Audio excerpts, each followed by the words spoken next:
ये पहले बयानात ढके छुपे आ रहे थे, पीपल्स पार्टी वर्सेस नून लीग, ये दोनों रिवायती हरीफ रहे हैं, फिर इकट्ठे हलीफ भी रहे, इकट्ठी हुकूमत भी करते रहे और अब एक बार फिर हरीफ हैं और खुलकर एक दूसरे के खिलाफ बात कर रहे हैं। पीपल्स पार्टी इस बात पे बज़िद है कि नून लीग को बड़ा स्पेशल ट्रीटमेंट मिल रहा है, चाहे इदारे हों, चाहे सूबे हों, चाहे पार्लियामेंट में आने की बात हो, स्पेशल ट्रीटमेंट मिल रहा है जो पीपल्स पार्टी को नहीं मिल रहा। आपको भी ऐसा लग रहा है? नहीं, मेरा नहीं ख्याल है कि ऐसा है, लेकिन ये है कि ये इस किस्म का मकालमा बयानबाजी ये पुरानी जंगी सियासत का हिस्सा रही है। हमें इससे निजात हासिल करने की ज़रूरत है। नून लीग वाले, पीपल्स पार्टी वाले, सब जमातों के लोग आवाम को आके बताएं कि पाकिस्तान के इस वक्त के मसाइल का हल उनके पास क्या है और माजी में इन मसाइल को जिनका आपको, मुझे, आवाम को रोज़ाना की बुनियादों पर सामना है, उन्होंने किस तरीके से हल किया है। अपनी कारकर्दगी बताएं। ये कि आप उन लोगों से क्यों मिल रहे हैं, आपको कहाँ से आपको शाबाश मिल रही है, ये पुरानी बातें हैं। ये हमने देखा 80 की दहाई में, 90 की दहाई में मुस्लिम लीग नून और पाकिस्तान पीपल्स पार्टी इस किस्म की एक दूसरे के खिलाफ कीचड़ उछालने की सियासत करती रही है। और फिर जब उनको एक बहुत बड़ा खतरा था इमरान खान से, तो ये सारे इकट्ठे हो गए, 2 नहीं बल्कि 16 इकट्ठे हो गए। तो अब उनकी सियासत को दफन करने की जो काविशें हो रही हैं, उसके तनाजुर में ये फिर अपनी दोबारा लड़ाई को जारी रखना चाहते हैं। अवाम की आंखों में धूल झोंकने के मुतरादिफ है। बताएं कि आपने 16 माह में क्या किया है, आप कारकर्दगी बताएं, मंशूर बताएं, आगे आपने मुल्क के लिए क्या करना है। हमारी दिलचस्पी इसमें है।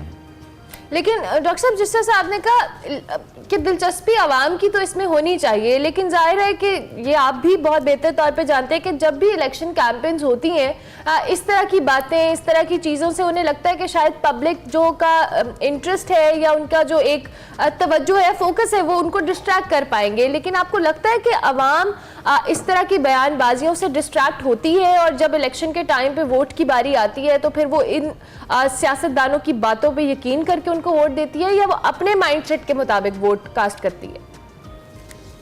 मेरा ख्याल है कि लोगों को अगर ये चॉइस दिया जाए कि वो अपनी पसंद की पार्टी और रहनुमा को चुने, तो वो ज़रूर चुनेंगे। तो जो रिवायती पार्टियां हैं पाकिस्तान की सियासत में की हैं, 2018 के इंतखाबात में आपने देखा, माजी में भी ऐसा होता रहा है।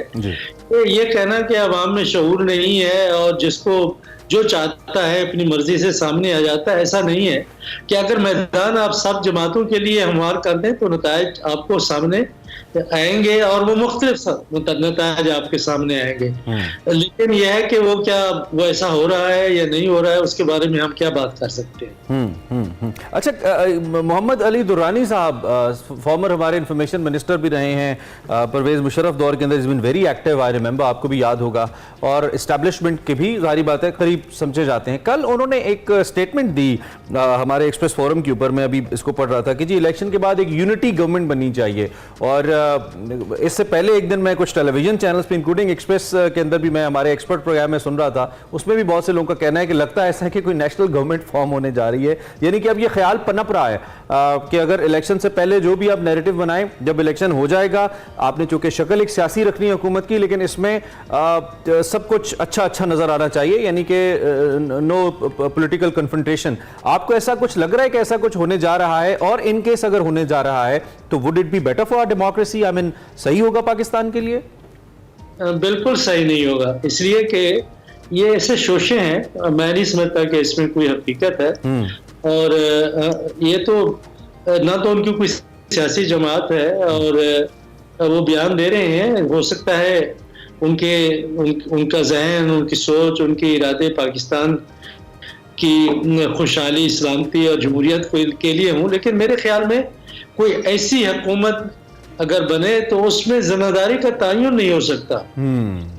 ये भी तो आपने जो देखा 16 जमातों की हुकूमत, ये भी तो एक कौमी यकजहती की हुकूमत और सब उसमें इकट्ठे थे। क्या हुआ कि उसमें पाकिस्तान की तारीख की सबसे बड़ी, बल्कि दुनिया की तारीख की सबसे बड़ी काबीना थी, और सब कह ये रहे थे कि हमने कुछ नहीं लेना, लेकिन सरकारी गाड़ियां, सरकारी मुराद, जी, जी, जी। तनख्वाहें तो लूट के चले गए। Yeah. ये इस किस्म की हुकूमतों का पाकिस्तान में होना जमहूरियत के लिए एक जहर कातिल है, बिल्कुल नहीं होना चाहिए। जिस सियासी जमात की अक्सरियत हो या जो इस पोजीशन में हो कि वह हुकूमत बना सके, वो हुकूमत बनाए। 5 साल उसकी हुकूमत होनी चाहिए। उसके बाद हम उनसे पूछेंगे कि आपकी कारकर्दगी क्या रही है।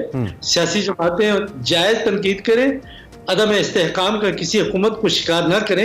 ये जमहूरियत की ये कोई खिदमत अगर हो सकती है दुरानी साहब की, तो ऐसी होनी चाहिए कि अक्सरियत की हुकूमत कायम हो, उससे जमहूरियत मजबूत होती है। ठीक है। दूसरी जानिब इलेक्टोरल प्रोसेस, और आपने ये जो बात की मैं बिल्कुल इससे मुत्तफिक हूँ। बाज़ लोगों को तो जो अपने इलेक्शंस 2-2, 3-3 टर्म्स में नहीं जीत सके, काउंसलर भी नहीं बन सके, उनको खुसूसी मुशीर शहबाज शरीफ साहब ने बनाया और एक लंबी लिस्ट थी। और फिर उन्होंने जो पर्क्स एंड प्रिविलेजेस लेते रहे वो लोग, वो भी हमारे सामने था। दो कि शहबाज शरीफ साहब ये राग अलापते रहे कि उनकी काबीना के अंदर बहुत से लोग ये बेनिफिट्स नहीं ले रहे। तो शहबाज शरीफ साहब को हिस्ट्री बतौर प्राइम मिनिस्टर इस कॉन्टेक्स्ट में को बहुत अच्छे वजीर आजम के तौर पर याद नहीं रखने वाली, इसमें कोई शक नहीं है। ये जो इलेक्टोरल प्रोसेस है, अब हम जो एक सर्टन क्लास जो इस सारे अमल को इस तनकीदी निगाह से देखती है या एक पॉइंट ऑफ व्यू रखती है इसके ऊपर, अब मेरी तो नजरें कम से कम बतौर पॉलिटिकल साइंस के स्टूडेंट्स के सर इसी पे आ गई हैं कि इलेक्टोरल प्रोसेस कैसे एग्जीक्यूट होगा। अब जो मौजूदा हमारा स्ट्रक्चर है, मैं इलेक्शन कमीशन की तरफ इशारा कर रहा हूं, उसको देखते हुए आप एक सीनियर माहिर हैं सियासी उमूर के, आपको लगता है कि हम 2024 के इलेक्शन को कम से कम एक ऐसा इमेज उसका बना सकते हैं कि जिसपे कुछ हद तक सवालात कम उठें, मुत्तफिक हों सियासी जमातों ने, एक अच्छा पॉलिटिकल जो प्रोसेस है वो आगे बढ़े? आपको लगता है ऐसा हो सकता है?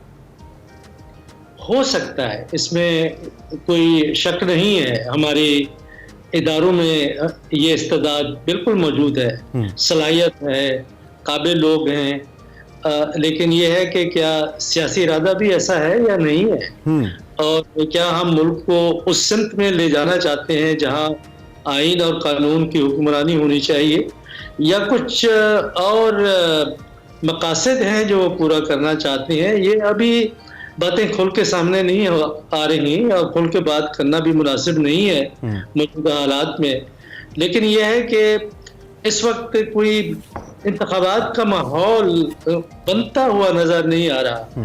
इंतखाबात होने में तो 90 दिन से भी कम का अरसा रह गया है। कोई आपको गहमा गहमी अवाम की सतह पर नजर आती है, कहीं आपको कोई सियासी जमात मुतहरिक होती है। जो रिवायती हुक्मरान तबकात हैं जो हमेशा मुंतखब होते हैं या काबिल इंतखाब जिन्हें समझा जाता है, इलेक्टेबल्स, उनके साथ सियासी जमातों के राब्ते हैं, वो आवाम के पास नहीं जा रहे। अभी हो सकता है किसी सतह पर उनके पास जा रहे हैं कि आपने मुंतखब होके हमारा साथ देना है और हमारा झंडा लहराएं और हमारा मफलर गले में डालें, हमारे साथ प्रेस कॉन्फ्रेंस करें। अभी ये मरहला है। लेकिन माजी में हमने देखा कि इंतखाबात की गहमा गहमी तो 4 महीने पहले शुरू हो जाती थी। बिल्कुल ऐसी है और आपकी बात बिल्कुल दुरुस्त है। और खासतौर पे बिलावल भुट्टो जरदारी कुछ खास तब्दीली पीपल्स पार्टी के अंदर लेके आ नहीं पाए, माँ सिवाय अपने के वो खुद आके एज चेयरमैन बने हैं और यंग हैं। अदरवाइज हमने कोई पॉलिटिकल स्ट्रक्चर जो पार्टी का था उसमें कोई ऐसी तब्दीली नहीं देखी जिससे उसे नौजवानों का रिप्रेजेंटेटिव करार दिया जाए। Thank you very much doctor साहब, बहुत शुक्रिया आप हमारे साथ मौजूद रहे। सियासत पे हम बात कर रहे थे जी और आपने तज्जिया सुना